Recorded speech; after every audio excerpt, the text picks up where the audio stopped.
Hello, ഇതിപ്പോൾ നാളത്തേക്ക് എന്താ പറയുക ലഞ്ചിന് വേണ്ടിയുള്ള പ്രിപ്പറേഷനാണ്. വേറെ ഒന്നുമല്ല, ഈ തേങ്ങ പൊട്ടിച്ച് തിരുമ്മി വയ്ക്കണം. കാരണം നാളെ തോരനും ഒരു ഒഴിച്ചു കറിയാണ് പ്ലാൻ ചെയ്യുന്നത്. അപ്പോൾ അതിൻ്റെ മെയിൻ ഇൻഗ്രീഡിയൻറ്റ് വന്ന് തേങ്ങയാണ്. അതുകൊണ്ടാണ് തേങ്ങ പൊട്ടിച്ച് കാര്യങ്ങളൊക്കെ സെറ്റാക്കുന്നത്.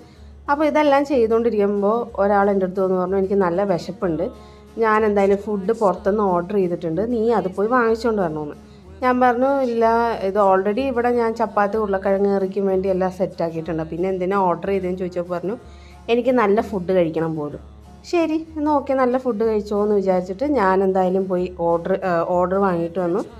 ഓർഡർ വേറെ എവിടെ നിന്നുമല്ല, നമ്മുടെ മണീസ് ദം ബിരിയാണിയാണ്. എന്തായാലും എനിക്ക് ഇഷ്ടപ്പെട്ട സാധനം തന്നെയാണ് മണീസ് ദം ബിരിയാണി. അവരുടെ കബാബ് ബിരിയാണിയാണ് ഓർഡർ ചെയ്തിരുന്നത്. അടിപൊളിയാണ്. കാരണം ഞങ്ങൾക്ക് ഇവിടെ ചെന്നൈയിൽ ആകപ്പാടെ ഇഷ്ടമുള്ള ബിരിയാണി ഏതാണെന്ന് ചോദിച്ചു കഴിഞ്ഞാൽ മണീസ് ദം ബിരിയാണിയാണ്. അധികം ഫ്ലേവേഴ്സ് എന്താ പറയുക, അധികം കുത്തലോ മസാല കുത്തലോ അങ്ങനെ ഒന്നുമില്ല. അങ്ങനെ എന്താ പറയുക, മാസത്തിൽ എനിക്ക് മൈഗ്രെയിൻ വരുന്ന പോലെയാണ് പുള്ളിക്കാരന് ജലദോഷം വരുന്നത്. ആ സമയത്ത് ഒരാനയെ കിട്ടിയാൽ പോലും മതിയാവത്തില്ല, കാരണം അത്രയും വിശപ്പായിരിക്കും. അങ്ങനെയുള്ള സമയത്ത് ഞങ്ങൾ പുറത്തുനിന്നൊക്കെ ഫുഡ് ഓർഡർ ചെയ്ത് കഴിക്കാറുണ്ട്. അപ്പോൾ ശരി, ബായ്.